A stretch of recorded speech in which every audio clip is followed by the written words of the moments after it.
ನಮಸ್ಕಾರ ಸ್ನೇಹಿತರೆ. ಒಂದು ಮಿಡಲ್ ಕ್ಲಾಸ್ ಫ್ಯಾಮಿಲಿಯಲ್ಲಿ ತಿಂಗಳ 5ನೇ ತಾರೀಖಿನ ಒಳಗೆ ಸಂಬಳ ಖಾಲಿಯಾದಾಗ ಆಗುವ ಟೆನ್ಷನ್ ಹೇಗಿರುತ್ತೆ ಅಂತ ನಿಮ್ಗೆ ಗೊತ್ತಾ? ಎಷ್ಟೇ ದುಡಿದರೂ ಸಾಲ ತೀರೋದಿಲ್ಲ, ಮಕ್ಕಳ ಫೀಸ್ ಕಟ್ಟೋಕೆ ಪರದಾಡಬೇಕು ಮತ್ತು ಸಮಾಜದಲ್ಲಿ ಒಂದು ಸಣ್ಣ ಗೌರವ ಸಿಗೋದು ಕಷ್ಟ ಆಗುತ್ತೆ. ಲಕ್ಕಿ ಭಾಸ್ಕರ್ ಸಿನಿಮಾದಲ್ಲಿ ಭಾಸ್ಕರ್ ಕತೆ ಕೂಡ ಇದೇ ಆಗಿತ್ತು. ಪ್ರಾಮಾಣಿಕವಾಗಿ ಬ್ಯಾಂಕ್ನಲ್ಲಿ ಕ್ಯಾಶಿಯರ್ ಆಗಿ ಕೆಲಸ ಮಾಡುವ ಒಬ್ಬ ಸಾಮಾನ್ಯ ಮನುಷ್ಯ ತನ್ನ ಕಷ್ಟಗಳನ್ನು ತೀರಿಸಿಕೊಳ್ಳಲು ಸಿಸ್ಟಮ್ ಲೂಪ್ ಹೋಲ್ ಹುಡುಕ್ತಾನೆ. ಆದರೆ ಕೇವಲ ಸಾಲ ತೀರಿಸಿಕೊಳ್ಳಲು ಶುರುವಾದ ಈ ಆಟ ಒಂದು ದೊಡ್ಡ ಸ್ಕ್ಯಾಮ್ ಆಗಿ ಹೇಗೆ ಬದಲಾಯಿತು? ಬನ್ನಿ, ಇವತ್ತು ಭಾಸ್ಕರ್ನ ಮೆನಿ ಪ್ಲಾನ್ಸ್, ಮಿಡಲ್ ಕ್ಲಾಸ್ ಮತ್ತು ರಿಚ್ ಕ್ಲಾಸ್ ಜನರ ಆಲೋಚನೆಗಳ ನಡುವಿನ ವ್ಯತ್ಯಾಸವನ್ನ ಕಂಪ್ಲೀಟ್ ಆಗಿ ಬ್ರೇಕ್ ಡೌನ್ ಮಾಡೋಣ. Class mindset. ಮೊದಲನೇದಾಗಿ, ಈ ಸ್ಕ್ಯಾಮ್ ಶುರುವಾಗೋಕೆ ಮುಖ್ಯ ಕಾರಣ ಮೈಂಡ್ಸೆಟ್ನಲ್ಲಿ ಆದ ಬದಲಾವಣೆ.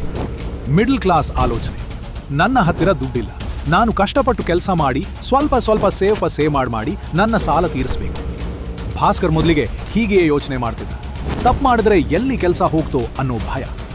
ರಿಚ್ ಕ್ಲಾಸ್ ಆಲೋಚನೆ: ಶ್ರೀಮಂತರು ತಮ್ಮ ಸ್ವಂತ ಹಣದಿಂದ ಶ್ರೀಮಂತರಾಗುವುದಿಲ್ಲ, ಅವರು ಅದರ್ ಪೀಪಲ್ಸ್ ಮನಿ, OPM ಅಂದ್ರೆ ಬೇರೆಯವರ ಹಣವನ್ನು ಬಳಸಿ ಶ್ರೀಮಂತರಾಗ್ತಾರೆ. ಭಾಸ್ಕರ್ಗೆ ಬ್ಯಾಂಕ್ನಲ್ಲಿ ದಿನ ಲಕ್ಷಾಂತರ ರೂಪಾಯಿಗಳನ್ನು ಎಣಿಸುವಾಗ ಈ ಸತ್ಯ ಅರ್ಥವಾಗುತ್ತದೆ.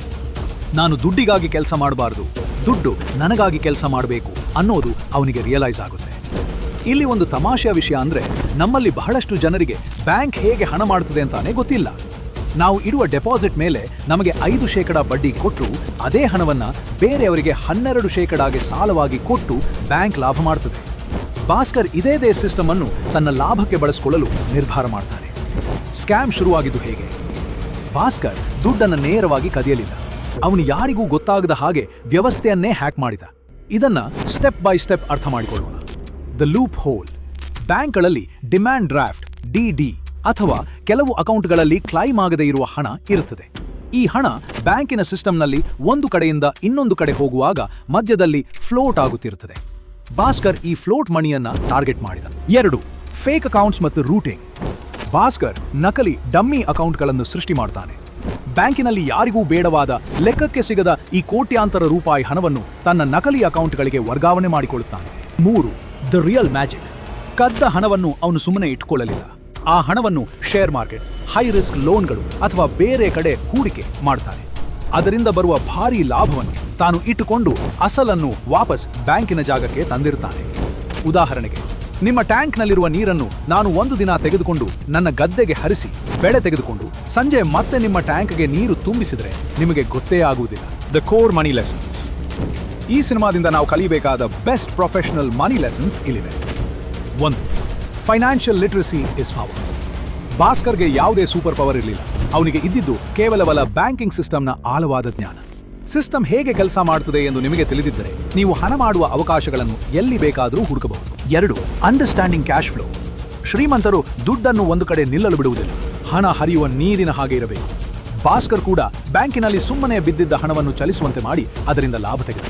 ನಮ್ಮ ಸೇವಿಂಗ್ಸ್ ಕೂಡ ಸುಮ್ಮನೆ ಬ್ಯಾಂಕ್ನಲ್ಲಿ ಬಿದ್ದಿರಬಾರದು, ಅದು ಇನ್ವೆಸ್ಟ್ ಆಗಬೇಕು. ಪಾಠ 3. ಅವಶ್ಯಕತೆ ಮತ್ತು ದುರಾಸೆಯ ನಡುವಿನ ಗೆರೆ. Need versus greed. ಭಾಸ್ಕರ್ ಈ ಕೆಲಸ ಶುರು ಮಾಡಿದ್ದು ತನ್ನ ಸಂಸಾರದ ಕಷ್ಟ, ಸಾಲ, ನೀಡ್.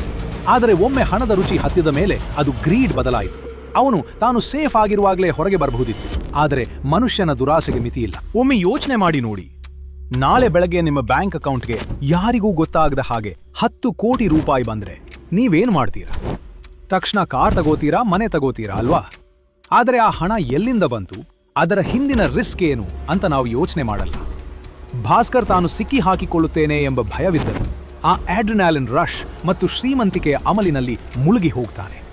ಕೊನೆಯದಾಗಿ ಹೇಳಬೇಕಂದ್ರೆ, ಲಕ್ಕಿ ಭಾಸ್ಕರ್ ಕೇವಲ ಒಂದು ಸ್ಕ್ಯಾಮ್ನ ಕಥೆಯಲ್ಲ, ಇದು ಮನುಷ್ಯನ ಸೈಕಾಲಜಿ, ಹಣದ ಮೇಲಿನ ವ್ಯಾಮೋಹ ಮತ್ತು ಫೈನಾನ್ಷಿಯಲ್ ಸಿಸ್ಟಮ್ನ ಕಥೆ.